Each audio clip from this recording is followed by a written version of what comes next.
Salam untuk kita semuanya, berjumpa lagi dengan saya di channel Aritella Tutorial, tempat kita untuk berbagi informasi seputar informasi pendidikan dan informasi guru, serta informasi honorer dan informasi lain yang ada hubungannya dengan dunia pendidikan dan guru dan dunia honorer atau informasi yang relevan, termasuk berita terkait dengan pengangkatan honorer menjadi ASN P3K. Bapak Ibu, pertemuan kali ini ada satu hal penting yang perlu saya sharekan. Ini merupakan satu hal penting untuk diketahui oleh seluruh Bapak Ibu honorer. Informasinya dimuat oleh ayobandung.com dengan judul Menteri Pan-RB dan DPR RI mengumumkan tahapan pengangkatan tenaga honorer jadi P3K. Hal ini jadi penentu utama kelulusan.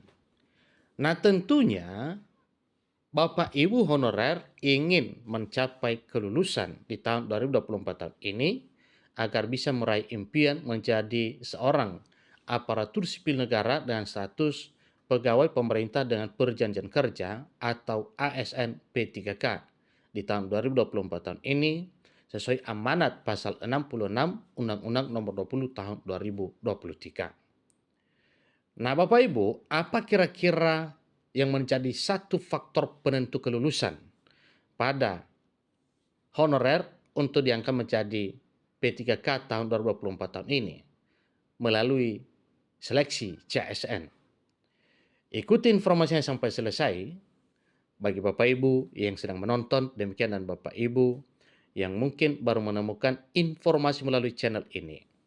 Jangan lupa tekan tombol subscribe, nyalakan tombol notifikasinya, dan kiranya semua informasi terupdate dari channel ini selalu tampil di layar Bapak Ibu. Langsung saja pada informasinya. Abdullah Azwar Anas selaku Menteri Pendayagunaan Aparatur Negara dan Reformasi Birokrasi membocorkan tahapan pengangkatan tenaga honorer menjadi pegawai pemerintah dan perjanjian kerja atau P3K di tahun 2024 tahun ini. Diketahui bahwa pengangkatan menjadi P3K merupakan salah satu amanat yang tercantum di dalam Undang-Undang Aparatur Sipil Negara 2023 terkait penataan tenaga honorer. Berdasarkan Undang-Undang Aparatur Sipil Negara 2023, penataan tenaga honorer wajib diselesaikan paling lambat pada Desember 2023. Nantinya status tenaga honorer akan dihapus oleh pemerintah dan dialihkan menjadi aparatur sipil negara, yaitu P3K. Ya, itu jalurnya Bapak ya, diangkat menjadi P3K.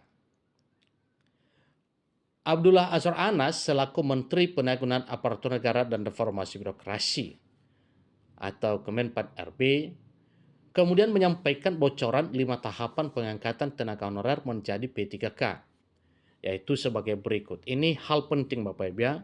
5 hal penting ini merupakan tahapan pengangkatan honorer menjadi ASN P3K di tahun 2024 sebagaimana yang disampaikan oleh Menteri Pan RB. Yang pertama, wajib melalui penataan tenaga honorer melalui surat edaran Menteri Pan RB nomor 185/1511. Ingat itu Bapak Ibu ya, itu hal pentingnya. Tapi kita yakin bahwa semua Bapak Ibu honorer itu sudah tercover dalam database BKN bagi yang sudah terdata pada tahun 2022 yang lalu. Yang kedua, lolos verifikasi dan lolos validasi data oleh BPKP dan Badan Kepegawaian Negara. Ya, BPKP dan BKN adalah 2 lembaga ya yang bertugas untuk melakukan verbal data honorer. Yang ketiga, seleksi P3K full time dan pengalihan status P3K per time. Poin keempat dan kelima Bapak Ibu, pada poin keempat disampaikan bahwa penetapan kebutuhan formasi P3K. Nah, tentunya penetapan kebutuhan formasi P3K ini itu berdasarkan surat resmi dari pemerintah pusat kepada masing-masing PPK, yaitu pejabat pembina kepegawaian di masing-masing instansi atau daerah ya untuk menyampaikan usulan kebutuhan aparatur sipil negara yang status P3K di tahun 2024 tahun ini. Apabila kebutuhan formasi ini sudah ditetapkan, maka itulah nanti yang menjadi satu real atau kenyataan pada pengangkatan ASN P3K 2024. Tahap yang kelima yaitu penetapan status P3K. Nah, ada dua Bapak Ibu ya statusnya, yaitu P3K part time dan P3K full time. Nah, manakala semua honorer ini diangkat menjadi P3K Bapak Ibu, ya, dengan status P3K full maupun per, ya, tentunya ada bedanya berdasarkan ketentuan-ketentuan yang disampaikan oleh pemerintah pusat. Di mana sebelumnya disampaikan bahwa yang diangkat menjadi ASN P3K full time adalah bagi honorer di daerah yang memadai finansialnya atau keuangannya. Bagi daerah atau instansi yang tidak memadai finansialnya, maka honorernya diangkat menjadi P3K per time.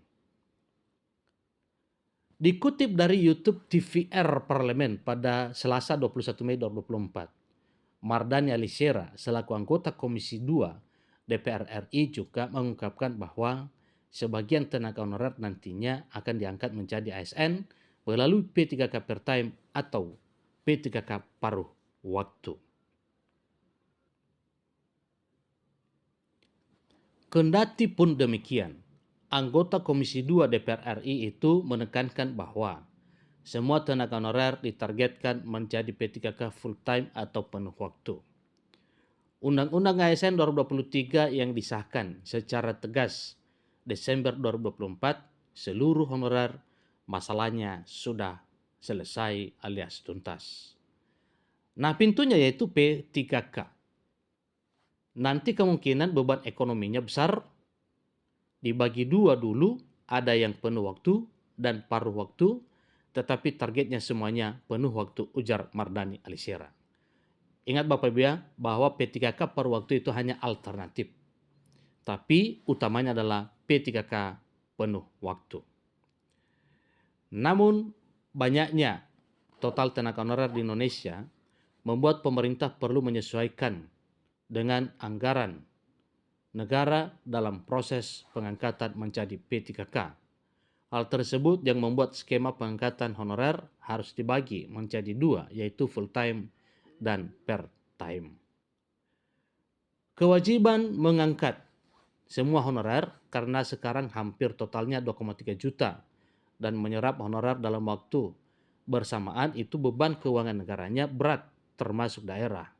Rata-rata profil ASN kita 22% di pusat dan 78% di daerah, ujar Mardhani Alisera dari Komisi 2 DPR RI. Daerah masih mikir dari mana nyari uangnya, tapi oleh undang-undang pokoknya diterima. Biar diterima dulu semuanya, masuk gerbong dulu, jadi ada gerbong full time dan per time sambungnya. Meskipun demikian, Mardhani Alisera dari Komisi 2 DPR RI mengungkap bahwa honorer yang masuk ke dalam P3K per time nantinya akan dipindahkan menjadi full time secara bertahap. Artinya, gerbong masuknya dulu adalah P3K per time. Tapi yang paruh waktu pelan-pelan akan dipindahkan menjadi penuh waktu ketika penataan sudah selesai, kata Mardhani. Selain itu, verifikasi dan validasi data di BKN juga menjadi penentu apakah tenaga honorer bisa diangkat menjadi P3K atau tidak. Pasalnya, tenaga honorer wajib lolos verifikasi dan validasi di database BKN agar bisa menjadi P3K. Jadi hal tersebut sesuai dengan Undang-Undang ASN 2023 tepatnya di pasal 66, di mana penataan tenaga honorer dilakukan dengan verifikasi dan validasi dan pengangkatan oleh lembaga yang berwenang. Demikian informasinya Bapak Ibu ya, mengenai Menpan RB dan DPR mengumumkan tahapan pengangkatan tenaga honorer menjadi P3K dan hal yang menjadi penentu kelulusan. 5 tahapannya tadi telah disampaikan. Semoga semuanya bisa memahami. Sampai ketemu informasi berikutnya. Terima kasih.